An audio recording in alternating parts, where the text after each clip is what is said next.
No. Oh, come on. Hey everyone, we were having this friendly debate about whether or not a particular watch constituted iconic status. And it led us to this idea that maybe we should debate what we think might be some borderline watches and whether or not they qualify as an icon in watchmaking history. So, with that being said, I'm Mase. And I'm Mex. And welcome to the Underground.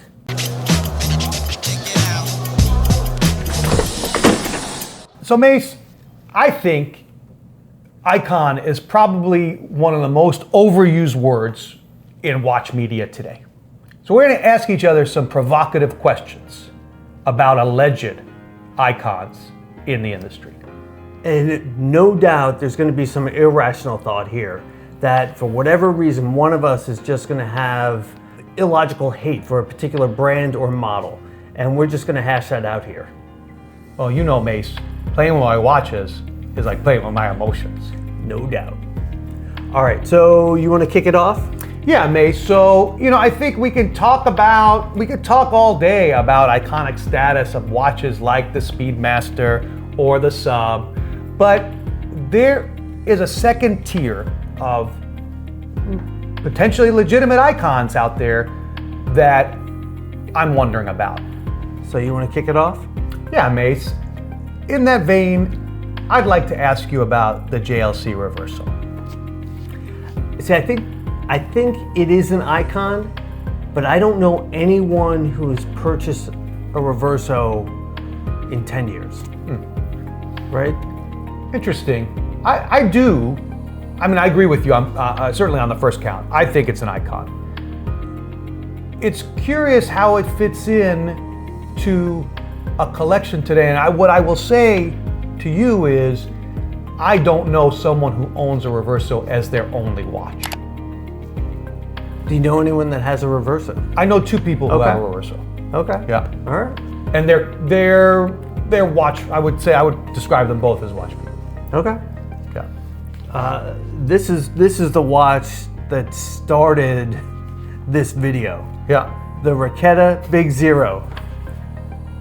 Yeah, glad you're asking me this question. So I think within a very, very tight niche, this is a legend, right? This is an icon. If you are a collector of Soviet era watches, for sure.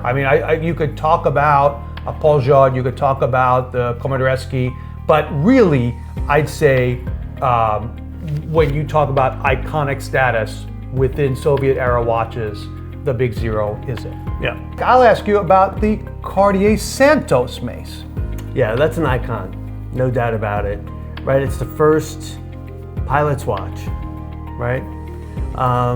You've got the vintage versions that are still popular, the Carrier, the Galbi, and the current models, right, and kind of the medium and large.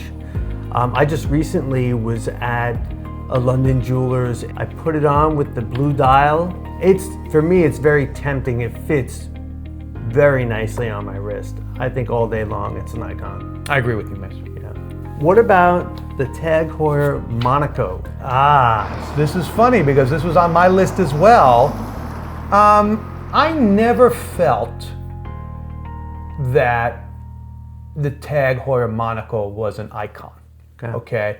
And then Mase and I were doing some research in terms of. Actually, I don't even think this was research. I think we got pinged by a Chrono 24 article very recently talking about the most sold watches in Switzerland. Little unclear about when. It could be yesterday, but the Monaco was on that list and was referred to as an icon, and I started thinking about it. Certainly when you think about square dial watches, the Monaco comes to mind, right? Literally, that's the watch you first think of. So I probably want a little bit more thought on this one, but I think it could be included in the icon category. I think it's one of those watches that is an icon when you think about kind of 70s racing. Steve McQueen was a watch guy, right? He's also tied to this particular watch, but also one of those watches that I'm not sure how popular. I know the tag keeps kind of putting out various versions, skeletonized and all that, but I don't really know how many people are really putting their hard-earned money towards this watch. Yeah, that's a good point. I mean, we know folks chase it on the vintage scene, and it has a strong following, right? But again, I mean, probably jury's still out on this one. Yep. Fair. Or certainly both, you could argue very strongly on both sides of that equation, yes or no. Yep. So Mase, for you, I think this is something that is close to your heart. I'm not sure if you thought about it as part of this exercise, but the Seiko Pogue. I did. I've got a couple Seikos on my list for you. So I do think the Pogue is iconic. I think it is, if you're a vintage Seiko connoisseur or enthusiast, the Pogue is probably on a very short list of Seikos that you are searching out very highly. And I think there are probably a couple reputable dealers out there. I do think it's iconic. Yeah. I think the Pogue to Seiko buyers is every bit as iconic as the Datejust for Rolex, right? Interesting. I totally agree with you how you broke it down, Mase. I mean, and again, there are pockets in this world where guys, I don't want to say specialize in this, but always have one to sell. It's never been something that interests me, but I think for sure when you think Seiko, which is a kind of fundamental brand for anyone's collection, right? Any watch aficionado, will know the Seiko Pogue. Yeah. Yeah, and to me, the yellow, blue, and red, it's been an odd combination, but it's highly sought after. Yep, agree. All right, I have the IWC Ingenieur. Wow, Mase. This is a tough one. And I think I have to say no. Look, we know the arguments around why this is an interesting watch, right? Above all, this is something that was designed by Gerald Denta, right? And for sure, there's no doubt that we could say that and again, I don't want to screw up any future questions, but for sure we could say that the Royal Oak is iconic, okay? Yep. And you could make the case that the Nautilus is iconic, okay? Again, Gerald Genta's, two of his most famous designs.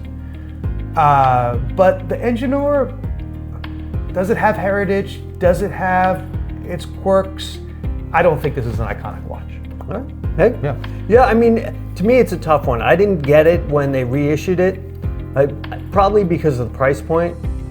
And I think I could say that for a lot of those integrated sports bracelet watches. But I thought it was an interesting watch to pose to you. But yeah, it's not doing it for me.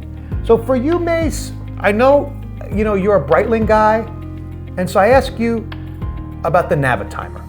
I think the Navitimer all day long is an iconic watch, going back deep into the Breitling history. That probably is the Breitling watch. That's it, Mase. Yeah, 100%. And I think it's an interesting thing is when we talk about it's almost like we know these brands are really important parts of the watch community, and you think about what is the most iconic model that these brands have, and for sure, now you can't think Breitling without thinking Navitimer. Yeah. And then when you see the design, everyone's going to recognize that design. Yep. I agree. All right. I'm going to go Seiko SKX. Ooh. Look, this is a watch with heritage. I think the fact that you could mod it increased its popularity. I think this is an icon. Okay. Yeah. And I want to see your SKX and raise you a Captain Willard. Okay. I think we know that this was a part of Apocalypse Now. Martin Sheen's character wore it during that scene where he's kind of wrestling with some demons and he punches a mirror and cuts himself. He really cut himself. I think it is an icon, but it is not a watch that I am drawn to. I mean, look, Mace, I think that's a great way to look at it. And, you know, I wonder too, is this more an icon of kind of, you know, movie history or the film world than it is of the watch world? Yeah, you know, it's a great point. And as I was creating this list, my head went to, if we've given it a name or assigned it to a character or an individual, does that automatically make it iconic, right? Ultimately, the Willard is a turtle and fairly nondescript at that, right? So I'm willing to reverse course and say, you know what, I don't think it's really all that iconic. Yeah, fair.